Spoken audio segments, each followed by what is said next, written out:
Hello everyone, कैसे हैं आप सभी।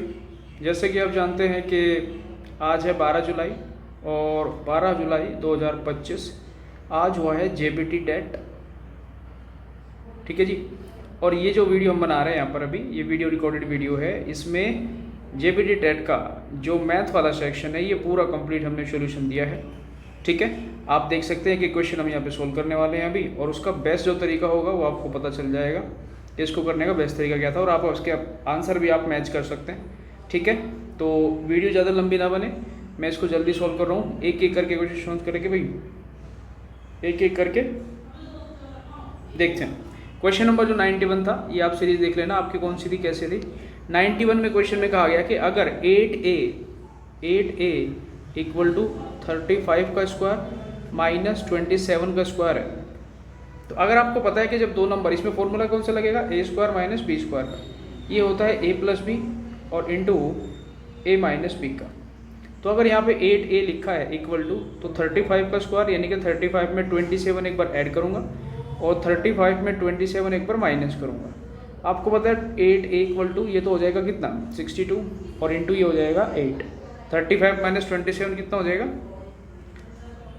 ये हो जाएगा 8 से 8 कट जाएगा, तो a इक्वल टू हो जाएगा 62। ऑप्शन नंबर ए सही है इसका। ठीक है, आई थिंक ये आपने किया होगा, बड़ा आसान था, इसको कुछ नहीं हो सकता है, स्क्वायर करके किया होगा लेकिन आंसर आ जाएगा। ऐसा कुछ क्वेश्चन नहीं था कि इसका आंसर नहीं आएगा। क्वेश्चन नंबर 92 की बात कर रहे हैं, इसमें लिखा गया 2 की पावर 3 प्लस 3 की पावर 3 माइनस 5 की पावर 3। तो आपको पता है जब भी कोई माइनस में नंबर होता है, कोई भी नंबर, अगर उसकी पावर इवन आप करेंगे तो वो पॉजिटिव आएगा, और अगर कोई भी नंबर है उसकी पावर आप ऑड रखते हैं तो इसका आंसर माइनस में आता है। तो 2 की पावर 3 8 होता है, 3 की पावर 3 27 प्लस, और ये हो जाएगा माइनस 125। 5 की पावर 3 125 होता है लेकिन माइनस में आएगा ये, तो 27 और 8 35, और प्लस माइनस माइनस हो जाएगा 125।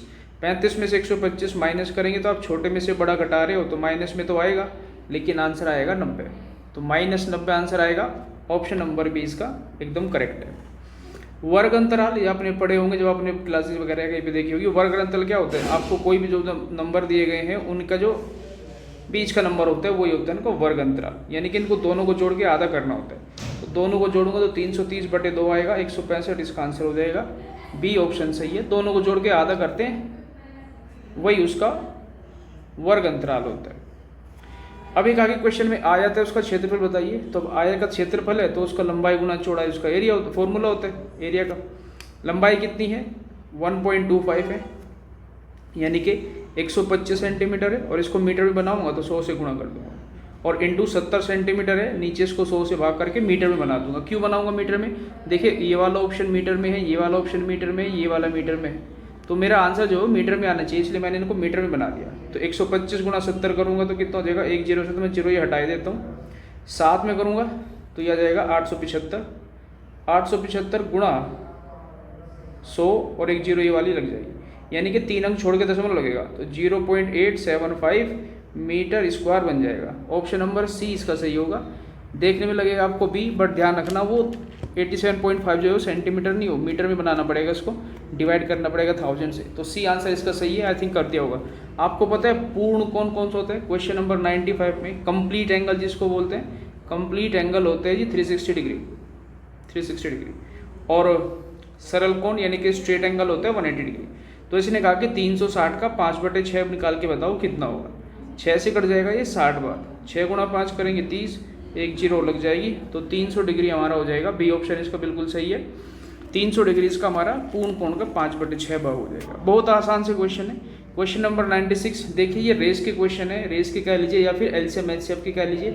एक ट्रैक है गोल वाला जिसपे कुछ 2 आदमी हैं, कौन कौन से हैं नाम भी दिए गए थे, पहले प्रिया है, प्रिया, तो प्रिया को इसका चक्कर लगाने में 18 मिनट लगते हैं, और एक दूसरा आदमी है हरीश को करने में इसको 12 मिनट लगते हैं, और दोनों एक ही तरफ दौड़ रहे हैं, मतलब दूसरा आदमी एक ही तरफ दौड़ रहा है तो दूसरा भी इसी तरफ दौड़ रहा है।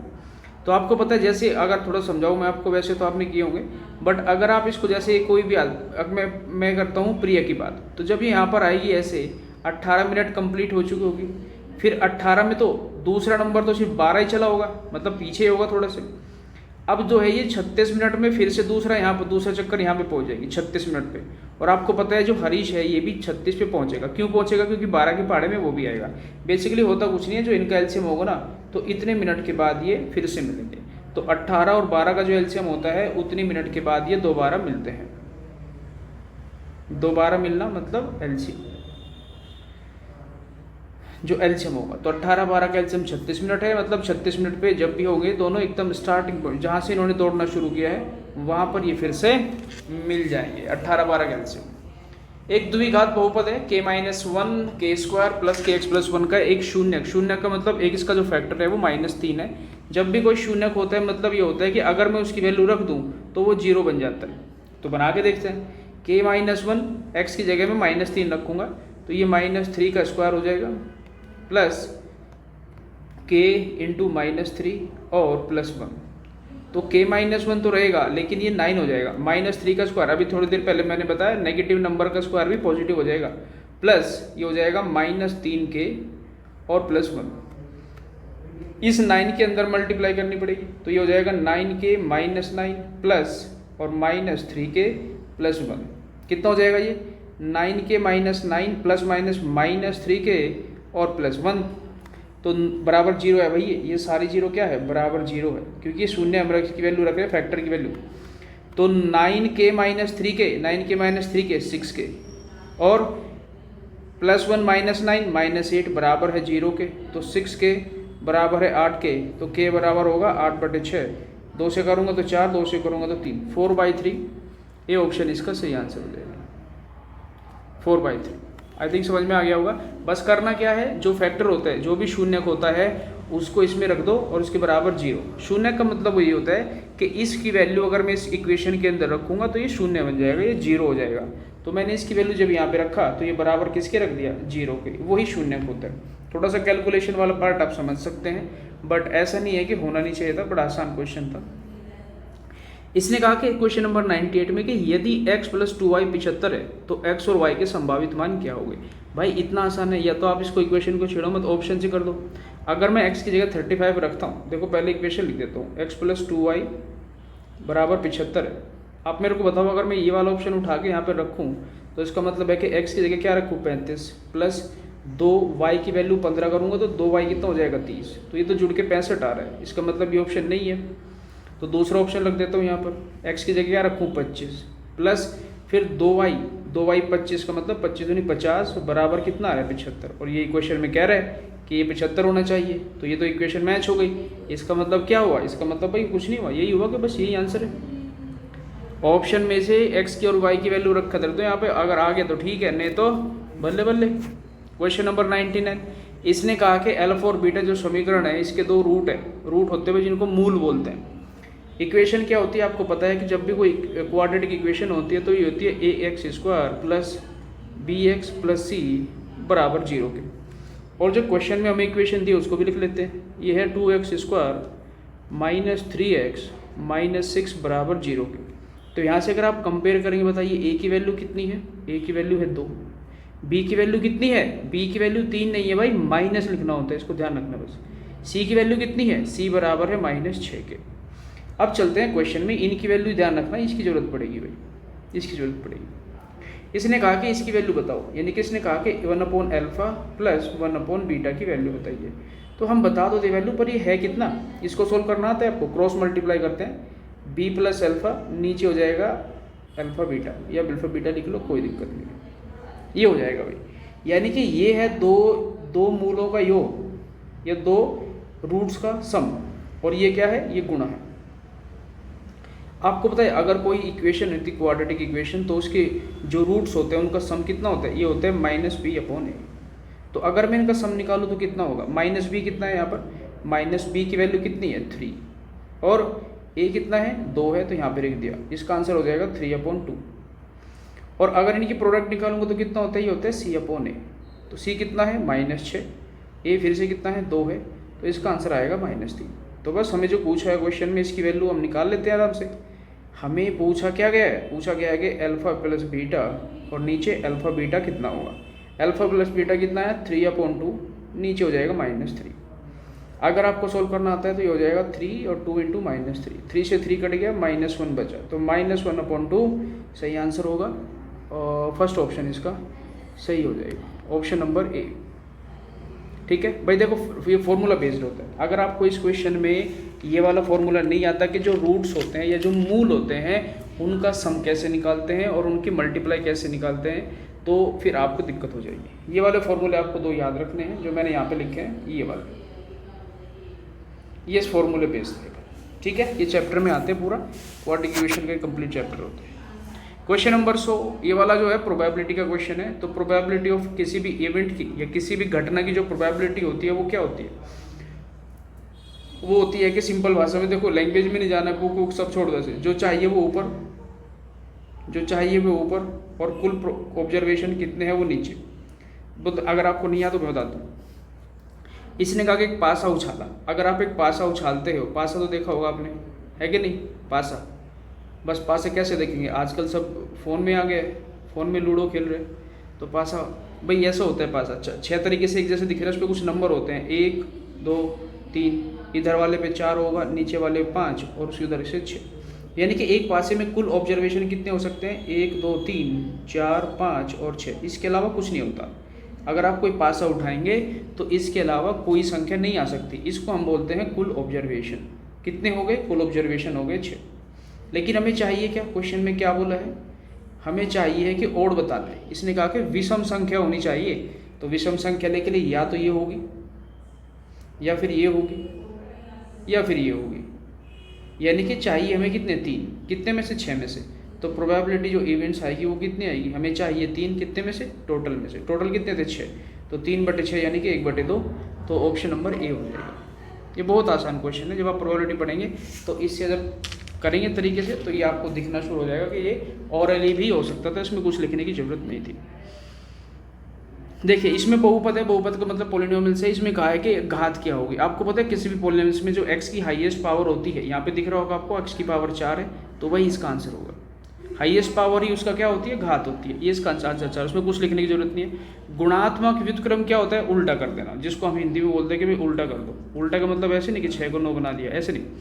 अगर उल्टा करने का मतलब 1/x कर देना। अगर x है तो इसका उल्टा हो जाएगा 1/x, और अगर 1/x है तो इसका उल्टा हो जाएगा x/1।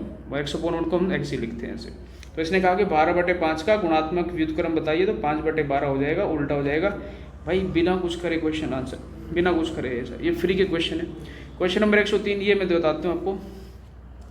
अगर इसने ऐसे लिखा है कि sin a minus cos A, sin a minus cos A बराबर 0, तो मैं अगर कोस ए को इधर भेजूंगा तो सिंपल से एक चीज़ दिखेगी आपको कि sin a बराबर है कहाँ पर?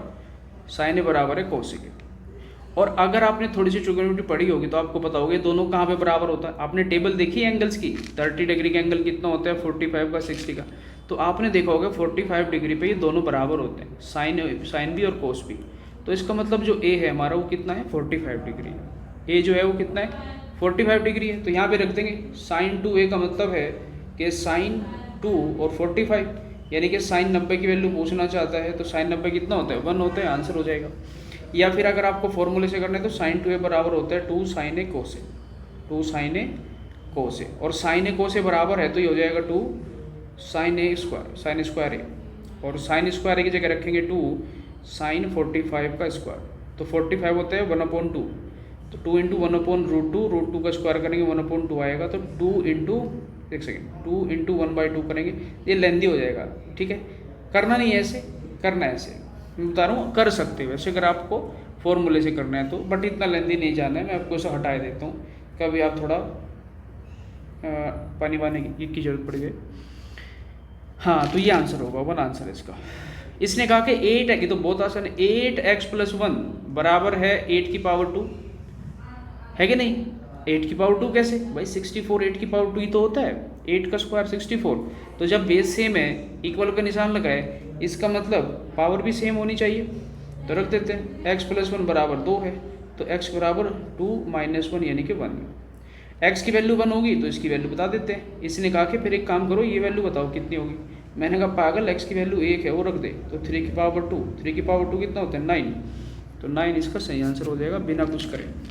क्वेश्चन नंबर 105, किसी रेखीय कोण होता है स्ट्रेट एंगल, ये होता है स्ट्रेट एंगल। किसी लाइन पे यहाँ पर है तो पूरा एंगल कितना होता है 180 डिग्री, तो 180 डिग्री का 1/3 कह रही है, तो 3 से कट जाएगा 80, 180 6 बार 60 डिग्री हो जाएगा। सरल कोण स्ट्रेट एंगल। गुणा करनी है भाई, आपको पता है जब गुणा करते हैं तो गुणा करने में दशमलव गुणा की तरफ भागता है और भाग करने में दूर भागता है। हमने क्लास में देखा है भाग करने पे दशमलव भागता है भाई, दूर भागता है, नाम ही भाग है उसका। लेकिन यहाँ पे तो गुणा हो रही है किसकी 3 जीरो की, 3 0.3 इधर आ जाएगा, 3 अंक इधर आ जाएगा। ध्यान से देखिए नंबर को 1 2 3 यहाँ दशमलव आ जाएगा तो 1.12 आ जाएगा। कुछ करने की जरूरत नहीं है, कुछ करने की जरूरत नहीं है भाई, कुछ करने की जरूरत नहीं। आपको पता है ए एन की वैल्यू क्या होती है, तो फॉर्मूला होता है a + n-1 × d, तो ए आंसर है इसका भाई। ये तो फॉर्मूला है, nth नंबर निकालेंगे, nth टर्म निकालने का फॉर्मूला होता है a + n-1। अगर उनका सम निकालना होता है तो वो होता है n/2 2a + n-1 × d। ये होता है योग, सम निकालना है किसी का। लेकिन nth टर्म निकालनी है तो a + n-1 × d से कम चल जाता है, और इसने इस जगह को खाली छोड़ दिया, तो इस खाली जगह पे a होना चाहिए था, क्योंकि a + n-1 + n-1 × d इसने पहले से लिखा हुआ है, खाली छोड़ा है a की जगह, तो a आ जाएगा उसका आंसर। 131 11 का क्यूब होता है भाई, कुछ नहीं करना है। यदि किसी घनाभ की विमाएं, घनाभ मतलब एक कमरा मान लेते भाई, ये होता है घनाभ जिसमें लंबाई चौड़ाई और ऊंचाई 3 विमाएं होती है, लेकिन उन तीनों का जो मेजरमेंट होता है वो अलग अलग हो जाता है। ये कमरा आपको दिख रहा होगा यहाँ पर, अगर ये कमरा आपको यहाँ पर दिख रहा है तो इसके जो कुल पृष्ठ क्षेत्र पर पूछे, टोटल सरफेस एरिया जिसको बोलते हैं, तो वो पूछा है। किसी भी कमरे का टोटल सरफेस एरिया क्या होता है 2 × LB + LH प्लस ये LH होगा और BH ये होगा। तो भाई L कितना है यहाँ पे लिखा है, L को मान लेता हूँ 10 मान लिया, ब्रेथ को कितना मान लिया 4 मान लिया, हाइट को कितना मान लिया 3 मान लिया। 3 डायमेंशन है, कुछ भी मान लो कोई फर्क नहीं पड़ता। तो इसका हो जाएगा 2 × 10 × 4 40 प्लस 4 × 3 12 प्लस 10 × 3 30। तो ये कितना हो गया, ये हो गया 2 और अंदर जुड़ के 40 3 70 82 हो गया, 82। 2 में 82 गुणा करेंगे 2 दूनी 4 2 8 16 164 आंसर करके आगे बढ़ सकते हैं अगर फॉर्मूला याद है तो। कैसे भाई, तभी बढ़ सकते हैं आगे अगर फॉर्मूला याद है तो, नहीं तो फिर क्या तरीका है, 2 तरीके। एक तरीका और है कि आप पहले चारों तरफ का एरिया निकाल लो, चारों दीवार का एरिया। 4 दीवार का एरिया कैसे निकालते हैं, उसका फॉर्मूला होता है 2HL + BK, ये होता है। फिर उसमें छत जोड़ दो और नीचे वाला जोड़ दो, तब भी आंसर आ जाएगा, बट टाइम लग जाएगा थोड़ा। आंसर तो निकालने के बहुत सारे तरीके होते हैं। दशमलव 0.65 है, 0.65 को पहले तो मैं भिन्न बना लेता हूँ, यानी कि 65/100 में इसको लिख सकता हूँ। इसने कहा कि प्रतिशत में बदलो, प्रतिशत में किसी भी चीज़ को बदलोगे तो 100 की गुणा तो करनी पड़ेगी, 100 से 100 कट गया तो 65% हो जाएगा, खत्म कुछ। 5 भुजाओं वाले एक नियमित बहुभुज, नियमित बहुभुज को हम बोलते हैं रेगुलर पॉलीगन, ठीक है जी, पॉलीगन। और पॉलीगन का मतलब होता है इसमें कितनी भी साइड हो सकती है। पॉलीगन मतलब होता है मैनी, इंग्लिश में अगर आपने पढ़ा होगा मैनी। गन का मतलब होता है साइड्स, भुजाएं, जिसमें कई सारी भुजाएं हो सकती है। जैसे स्क्वायर है उसमें 4 भुजाएं, फिर इसको क्वाड्रेंट बोलते हैं वैसे, जिसमें 4 भुजा होते हैं इसको क्वाड्रेंट बोलते हैं। 5 भुजा वाला पेंटागन, 6 भुजा वाला हेक्सागन, सेप्टागन, ऑक्टागन, नैनागन, डेकागन, ये सारे चलते रहते हैं ऐसे। लेकिन अगर किसी भी चीज़ का एक्सटर्नल एंगल निकालना है या बाह्य कोण निकालना है, हिंदी में बाह्य कोण, ये हमेशा बराबर होता है 360 बटे में जितनी उसके अंदर भुजा है। तो इसने कहा कि 5 भुजा है, तो कोई बात नहीं, 360 है तो 5 से कर देंगे हम, तो डरते थोड़े। 72 डिग्री आ जाएगा कट के, ये इसका आंसर हो जाएगा। जितना भी 360 से डिवाइड करेंगे, जितने भी साइड्स होगी उससे भाग कर देंगे, बाह्य कोण आ जाएगा, ठीक है जी। एक व्यापारी ने एक वस्तु को 500 में खरीदा, खरीदे का मतलब ये कॉस्ट प्राइस है, कोई चीज़ खरीदी गई तो कॉस्ट प्राइस, बेचा है तो सेलिंग प्राइस। कितने में बेच दिया, 450 में। बेवकूफ़ था, क्योंकि महंगा खरीद के सस्ता बेच दिया। कितना कम बेचा है, 50। प्रॉफिट किस पे निकलता है, कॉस्ट प्राइस पे। 100 से कट जाएगा 5 बार, तो 10% का नुकसान करके बैठा है। ऑप्शन नंबर बी, खत्म। क्वेश्चन नंबर 113, एक समकोण त्रिभुज में कर्ण की लंबाई, ये कर्ण है हमारा यहाँ पर। कर्ण का मतलब होता है वो महाभारत वाला नहीं, ये वाला कर्ण है। कितना है, ये 20 है, और इसकी एक भुजा 12 है। तो आपको पता है मैंने ट्रिपलेट्स बताई थी इसके अंदर, 3 4 और 5 की। तो आप थोड़ा कोशिश करो, इसमें क्या 5 है कि नहीं है, 5 में किसकी गुणा हो रही है, 4 की। इसमें 3 है कि नहीं है, हाँ जी 3 में किसकी गुणा हो रही है, 4 की। तो भाई फिर ये 4 होगा, लेकिन इसमें भी 4 की गुणा होगी, तो 4 × 4 16 हो जाएगा। अगर ये नहीं आता तो आपको एक चीज़ आनी चाहिए जिसका नाम होता है पाइथागोरस थ्योरम। वहाँ पर इसको x मान के कर सकते हैं। कैसे करेंगे? 20 का स्क्वायर इक्वल टू 12 का स्क्वायर प्लस x का स्क्वायर, तो ये हो जाएगा 400 बराबर 144 बराबर एक्स स्क्वायर के प्लस एक्स स्क्वायर के। 144 इधर जाके माइनस होगा तो कितना आएगा? 256। 256 बराबर एक्स स्क्वायर के, तो फिर एक्स की वैल्यू फिर भी हमारी 16 आ जाएगी। ट्रिपलेट्स का क्वेश्चन था जिसकी मल्टीप्लाई होती है सब में होगी। जैसे इसमें 4 की गुणा करूंगा तो इसमें भी 4 की होगी, इसमें भी 4 की होगी, तो ये 20 बन जाएगा, ये 16 बन जाएगा और ये 12 बन जाएगा। और यही क्वेश्चन की वैल्यू हमें दी हुई थी। क्वेश्चन नंबर 114, जब नंबर कोई रिपीट होता है तो इसको लिखते हैं बार में। 0.33 के ऊपर लग जाएगा बार। इसको हमेशा क्या लिखते हैं भाई? जिस नंबर के ऊपर बार है उसको लिखते हैं नीचे, नीचे 9 लिख देते हैं, खत्म। 1/3 3 से कट के, तो 1/3 आंसर हो जाएगा। इसमें कई टाइप के क्वेश्चन होते हैं, या तो 0.3 एक नंबर के बार होगा, 0.36 दो नंबर के ऊपर बार होगा, या फिर 0.3 और एक नंबर के बार होगा। ये अलग अलग टाइप होते हैं इसमें। तो ये बिल्कुल बेसिक वाला था 1/3। अगर a वैल्यू है हमारी 6, b वैल्यू है 17, तो HCF और ये गुणा है, यहाँ पर LCM और HCF की गुणा है तो कितनी होगी? तो आपको पता है number 1 into number 2, LCM HCF के जो रूल्स होते हैं। नंबर 1, अगर आपको LCM HCF पढ़ना है, अभी अभी जो यूट्यूब चैनल पे हमारी वीडियो पड़ी है, 5 वीडियो LCM HCF की आ चुकी है, अगर वो देख लेंगे तो ये क्वेश्चन 2 सेकंड में हो जाना था। 2 नंबर की गुणा बराबर है किसके? LCM इंटू HCF के। चलो लिख देता हूँ, LCM इंटू HCF। तो 2 नंबर कौन कौन से है भाई? 6 और गुणा 17, तो 17 गुना 6 102 होता है। वही किसके बराबर हो जाएगा? LCM गुणा HCF के। तो 102 ही आंसर है इसका, कुछ करने की जरूरत नहीं, बस 6 और 17 की गुणा करनी थी। लेकिन कब? अगर आपको फॉर्मूला आता है ये वाला। क्वेश्चन नंबर 117, समकोण त्रिभुज है। समकोण त्रिभुज आपको पता है, समकोण त्रिभुज अगर है तो ये 90 डिग्री का होगा ही होगा, तभी तो समकोण कहा गया इसको। और इसके तीनों एंगल का सम कितना होता है? 180। तो मतलब ये जो 2 कोण बच के, इनका भी योग कितना होना चाहिए? इनका भी कोण 90 डिग्री होना चाहिए, तो ये भी समकोण होना चाहिए। ठीक है जी। जो 2 कोण हमारे बच गए हैं उनका भी सम कितना होना चाहिए? 90 डिग्री, क्योंकि तीनों का 180 होता है। अब तीनों का 180 होता है, यहाँ पे तो सिर्फ 90 लिखा है, बाकी के 90 कहाँ से लिख आएंगे? इन दोनों से तो आएगा। तो बाकी के जो 2 कोण है वो हमेशा क्या होंगे? समकोण होंगे।